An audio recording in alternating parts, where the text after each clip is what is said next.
Hello everyone, welcome to another video. I'm Randy. This is going to be a vinyl finds and uh, vinyl purchases video. I haven't done one for quite some time, so I have quite the backlog of things I've bought and also quite the backlog of things I've not listened to as well.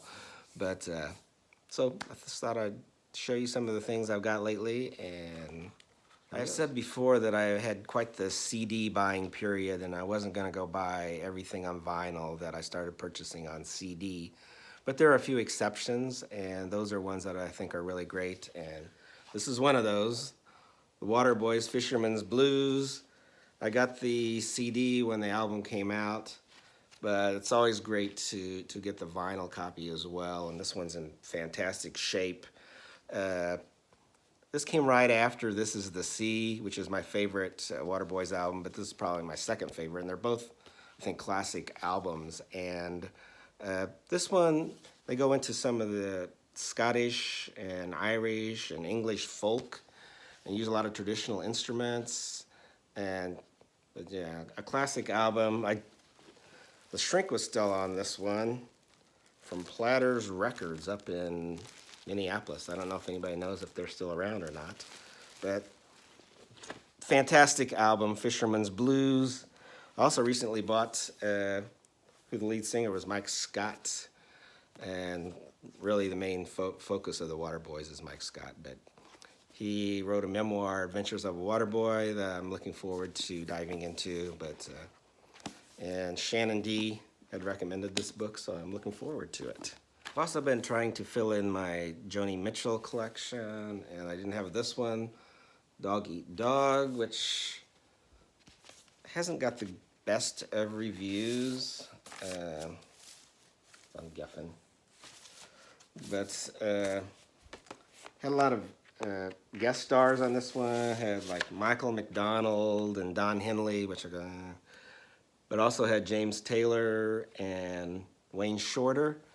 And also Thomas Dolby, which is kind of interesting. But Dog Eat Dog, I haven't listened to this one yet, so I'm looking forward to it. I was also lucky enough to score big time with the power pop icon Dwight Twilley. And I did not have anything actually on vinyl of his. This is the classic debut, which I did not have. Sincerely came out in 1976. One of his biggest hits, I'm on Fire, is on this one. But really revered in the power pop community, and really looking forward to spinning this one. Dwight Twilley, Sincerely. And I also got Scuba Diver, which came out in 1982.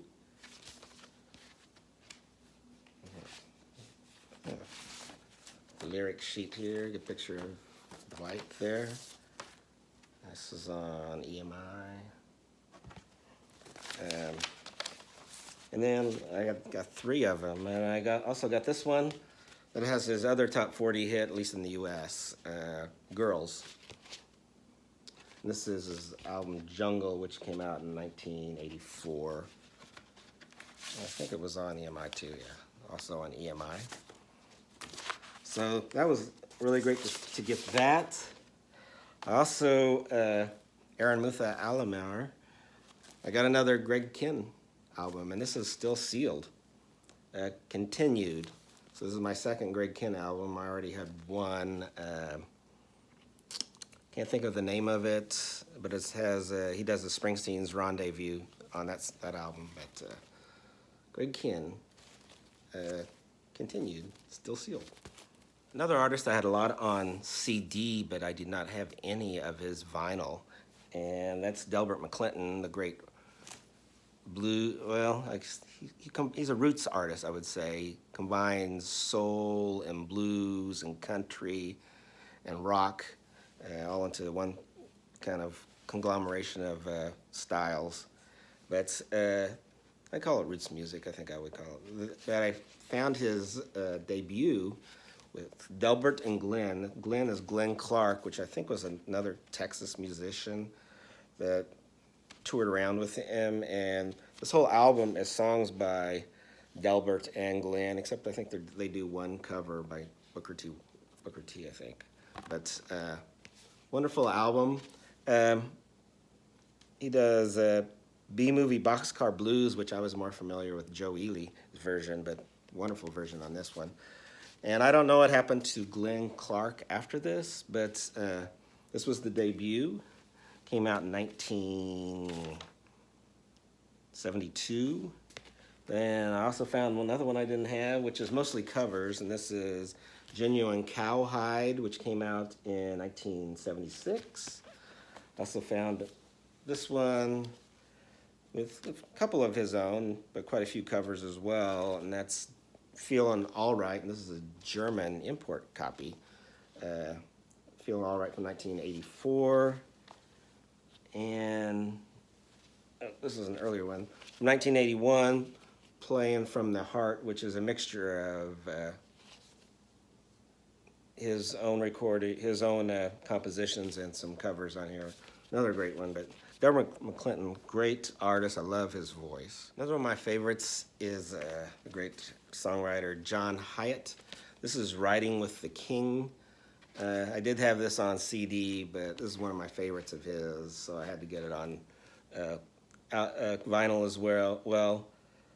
She Loves a Jerk is such a great song.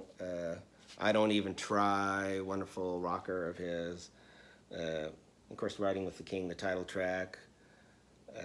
Book Lovers. I don't know, I like all the songs on this one. This is a really great John Hyatt album to start with.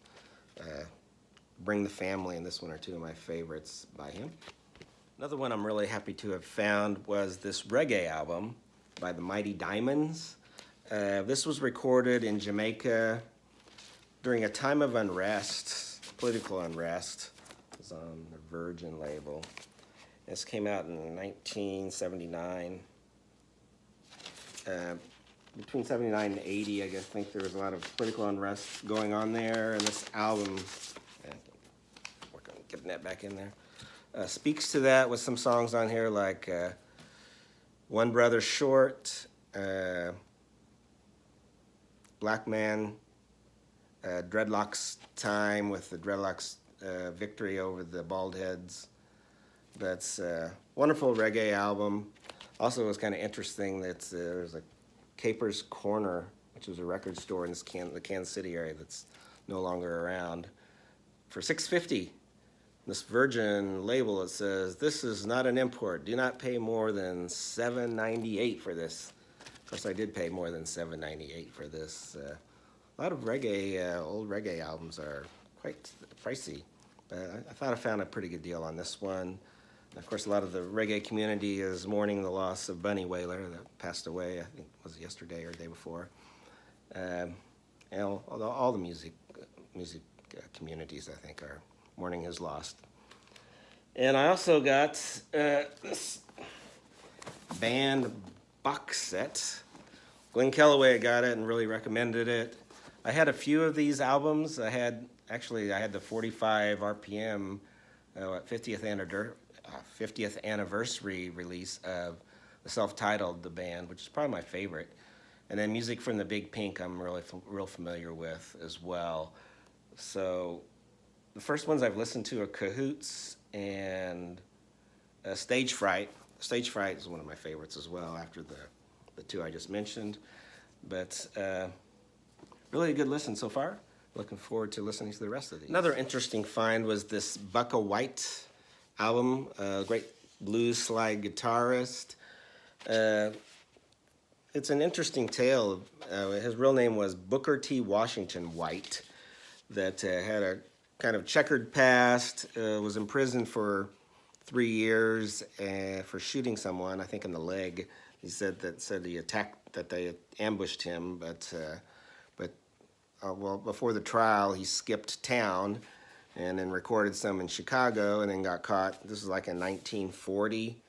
I think his last recording was in 1940 until a couple of college kids, name you may know, John Fahey, the guitarist, and his friend Ed Denson were looking to record him. They had just started up a label to record Fahey's music called Tacoma Records. And they sent a letter addressed to Booker T. Washington White, old blues singer, care of General Delivery, Aberdeen, Mississippi, because Bucka White had done a song called Aberdeen Blues, so I thought maybe he was still living there.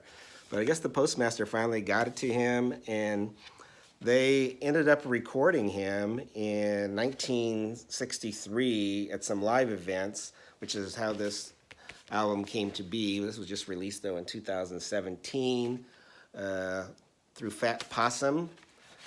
Bucka White, one of his best-known songs is Fixin' to Die Blues, because Bob Dylan recorded on his self-titled debut. But Bucka White, really interesting find. Another great find is the English Blues with Peter Green from the Fleetwood Mac debut that was just released through Fat Possum as well. They revived the Blue Horizon label that it originally came on. And glad to finally get a copy of this. I'm glad that they reissued it. First Fleetwood Mac album with great guitar work by Peter Green. Another one I picked up is the Pajama Slave Dancers. That's called Blood, Sweat, and Beers. Think of the Rugburns if they were a punk group. It's kind of what it sounds like. They even do a little rap on there. First side has a lot of juvenile humor, and the second side has like the rap song, but some other more punkish, straight-ahead rockers than a lot of the, like I said, the juvenile humor from the first side. But interesting. I'd say it's okay. Next is another album by a group, that great pub rock album. Let me take this one out of there. James Griffith had recommended this group. I guess it was like one of his favorites, and that's the Motors.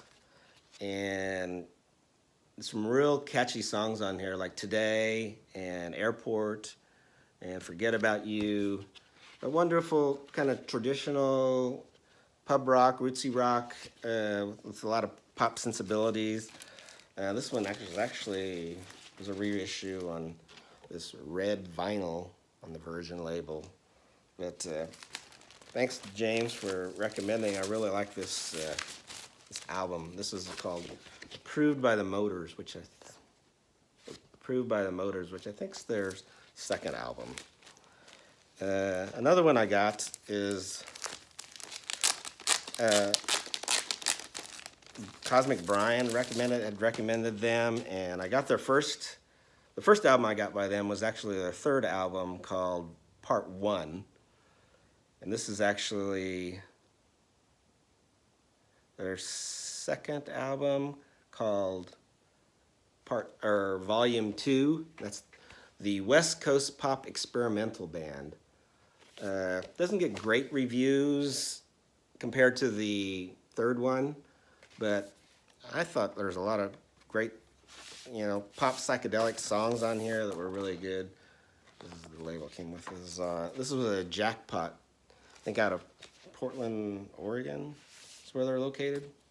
I could be wrong about that. Or is it Seattle? I don't remember. It's in the northwest.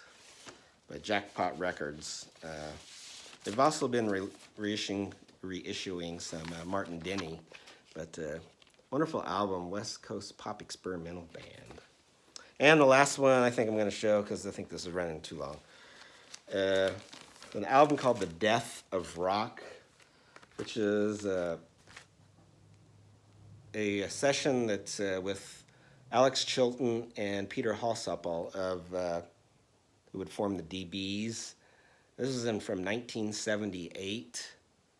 This was an interesting collaboration, but I think most of the songs on here by Peter Halsapple of the DBs are really good, and the ones with Alex Chilton not so good. I think, you know, this was toward the end of his career. But yeah, I didn't think his were worked as well as the Peter Halsapple ones. But kind of a mixed bag on this one. But The Death of Rock on the Rock and Rolla label. There's the two of them. Anyway, that's my vinyl finds and purchases. I hope you enjoyed it. Like I said, a lot of those I thought were really good. The two kind of mixed bag were the pajama, whatever the name of that is, the pajama slave dancers, and the Halsapple and Chilton album. But everyone take care and enjoy music.